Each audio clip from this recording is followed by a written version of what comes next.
Eusko Jaurlaritzaren ustez, denon artean adostu dugun Euskadiko Udal Legearen aurreproiektuaren testua abia puntua da, eta are gehiago abia puntu oso ona da.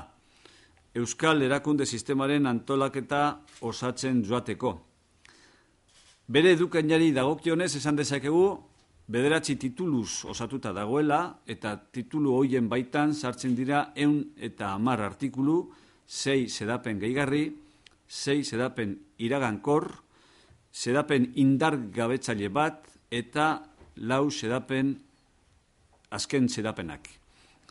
Lehenengo 6 tituluak, esan bezala, aurreproiektuak 9 titulu ditu, lehenbiziko 6 tituluak eudelekin izan dira batez ere landuak, eta gainontzekoak erakunde guztien aleginaren ondorio bat dira. Denon ekarpenekin gauzatu eta idatzi egin dira.